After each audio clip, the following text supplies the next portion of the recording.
ఒక నమస్కారం.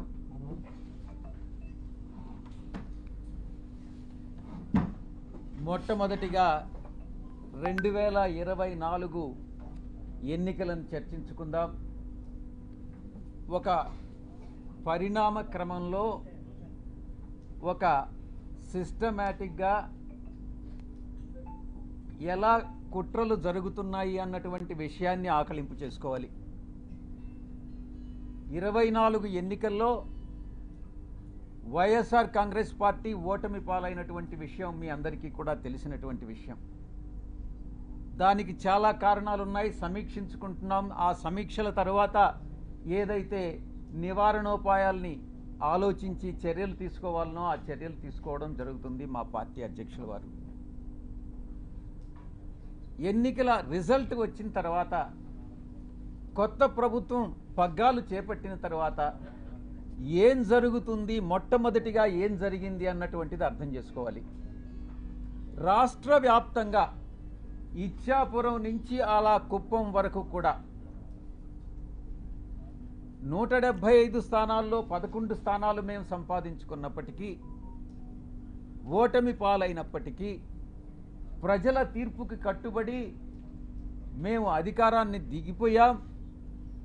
వచ్చినటువంటి కొత్త ప్రభుత్వం ఆ యొక్క పార్టీ యొక్క గూండాలు కానీ, రౌడీ ఎలిమెంట్స్ కానీ, ఆ పార్టీ యొక్క కార్యకర్తలు కానీ ఎలా దౌర్జన్యాలు చేస్తూ ప్రతి ఒక్కరిని, వైఎస్ఆర్ కాంగ్రెస్ పార్టీకి సపోర్ట్ చేసినటువంటి ప్రతి ఒక్కరిని ఇబ్బందులకు గురి చేస్తూ, తీవ్రంగా కొడుతూ, కుటుంబాలను నాశనం చేస్తూ, రేపులు చేస్తూ, ఈ రకమైనటువంటి అకృత్యాలకి చట్టం అనే దాన్ని పరిగణలోకి తీసుకోకుండా పోలీసులు ఏం చేస్తారులే, మాకు అధికార పార్టీ యొక్క సపోర్ట్ ఉంది అన్నటువంటి ఒకే ఒక కారణంతో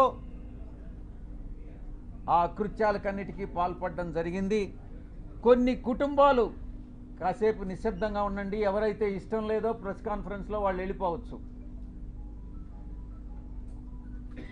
ఇలా కొన్ని ఊర్లలో ఉన్నటువంటి కుటుంబాలు ఊర్లు వేరే ప్రాంతాలకు తరలి వెళ్ళినటువంటి మనం పరిస్థితులు చూసాం. ఇంతటి దారుణమా ఇదా మీరిచ్చేటటువంటి ప్రజాస్వామ్యబద్ధమైనటువంటి పరిపాలన అని నేను ప్రశ్నిస్తా ఉన్నా. ఇప్పుడుండేటటువంటి అధికార పార్టీ ఎన్నికలకు ముందు ఎన్ని రకాలైనటువంటి హామీలు ఇచ్చింది ఒక్కసారి ఆలోచించుకోండి. సూపర్ 4 అనని, సూపర్ 6 అనని, మేము చట్టబద్ధంగా పరిపాలిస్తామనని, మేమేదో చట్ట వ్యతిరేకంగా పరిపాలించామనని, ఏది ఏమైనప్పటికీ ప్రజల తీర్పును శిరసావహించాం. ప్రజలందరూ కూడా గమనిస్తూ ఉన్నారు.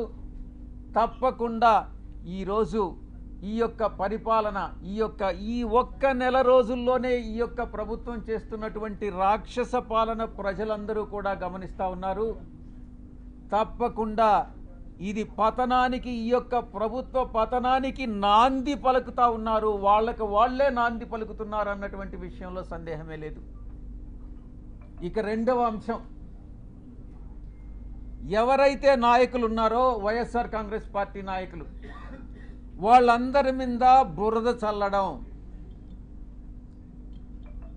ఆ బురద చల్లడంలో కూడా ఒక క్రమంలో, ఒక క్రమబద్ధంగా, అన్ని వాళ్ళకున్నటువంటి వసతులన్నింటినీ ఉపయోగించుకొని బురద చల్లేటటువంటి కార్యక్రమం, ఆరోపణలు, నిరాధారమైనటువంటి ఆరోపణలు చేసేటటువంటి కార్యక్రమం చేపడతా ఉన్నారు.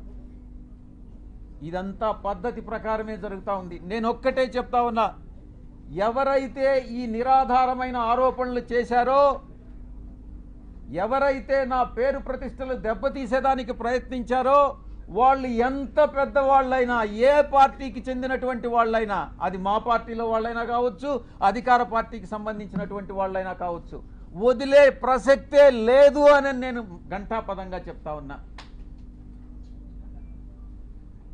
ఇక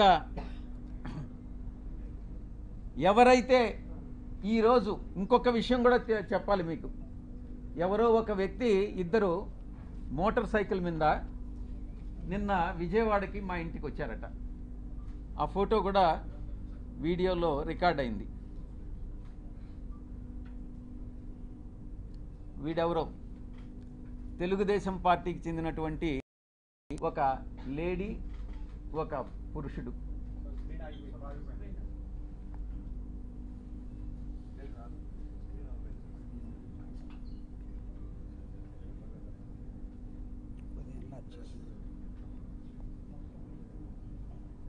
వీళ్ళు నేను ఒక్కటే చెప్తా ఉన్నా, వీడెవడో నాకు తెలీదు. వాడు ధైర్యంగా వచ్చి విజయసాయిరెడ్డి వాడు ఉండాడా ఇక్కడ, పారిపోయాడా అని అన్నాడంట. ఎక్కడికి పారిపోయాడు అని అన్నాడంట. వాడెవడో నాకు తెలీదు. వీడు డెఫినెట్గా తెలుగుదేశం గుండా అయి ఉంటాడు. ఆ గుండా వెనుక ఒక అమ్మాయిని కూడా తీసుకొచ్చాడు. నేను ఒక్కటే చెప్తా ఉన్నా, ఎవరైనా కూడా, నేను ఈరోజు ఇక్కడ వచ్చాను, నాకేం సెక్యూరిటీ లేదే, ఏ ఒక్క పోలీసు నా దగ్గరికి రాలేదే, నాకు పర్సనల్ సెక్యూరిటీ కూడా లేదే, నేను ధైర్యంగా వచ్చా. వీడెవడో టైం చెప్పి నువ్వు ఫలాని దగ్గరికి రా అని చెప్తే ధైర్యంగా నేను ఒక్కడనే వెళ్తా. ఈ రకంగా ఏదో వచ్చి నేను భయపెట్టేస్తాను, నేను కొట్టేస్తాను, చంపేస్తాను అని ఈ రకంగా భయపెడితే తాటాకు చప్పుళ్ళకు భయపడేటటువంటి వాడిని కాదు అని నేను చెప్తా ఉన్నా. పత్రికాముఖంగా చెప్తా ఉన్నా, వీడికే చెప్తా ఉన్నా. నువ్వు టైం చెప్పరా, నేను వస్తా, లేదా నువ్వు మా ఇంటికి వచ్చి వాడు విజయసాయిరెడ్డి గారు ఎక్కడ అన్నావు కదా, నువ్వే చెప్పు, మీ ఇంటి అడ్రస్ చెప్పు, నేను వస్తా, చూసుకుందామని అన్నటువంటి విషయాన్ని నేను చెప్తా ఉన్నాను. నేను దీన్ని బట్టి ఒకటే అర్థం చేసుకోవాలి, ఏ ప్రభుత్వం అధికారంలో ఉన్నా, ఏ కూటమి అధికారంలో ఉన్నా, మేము ప్రతిపక్షంలో ఉన్నా, భయపడే ప్రసక్తి లేదు. మళ్ళీ తిరిగి వైఎస్ఆర్ కాంగ్రెస్ పార్టీ 5 సంవత్సరాల కాలంలో మళ్ళీ అధికారంలోకి వస్తుంది. మధ్యంతర ఎన్నికలు కానీ వస్తే మళ్ళీ కూడా అధికారంలోకి వస్తుంది. ఎవరైతే తోక ఆడిస్తున్నారో ఆ తోక ఆడిచ్చే వాళ్ళందరినీ తిరిగి కత్తిరిస్తామని నేను పత్రికాముఖంగా చెప్తా ఉన్నా. ఇక బాబాసాహెబ్ అంబేద్కర్ గారు రాజ్యాంగాన్ని రూపొందించినప్పుడు రాజ్యాంగ రూపకర్త 4 స్తంభాల్ని నిర్మించారు. 1 పార్లమెంటు, 2 బ్యూరోక్రసీ, జ్యుడిషియరీ, ఆ తర్వాత మీరు 4th పిల్లర్ ప్రెస్. ఏంటి ఉద్దేశం, ఏంటి రాజ్యాంగంలో ఉన్నటువంటి ఉద్దేశం ఏంటి?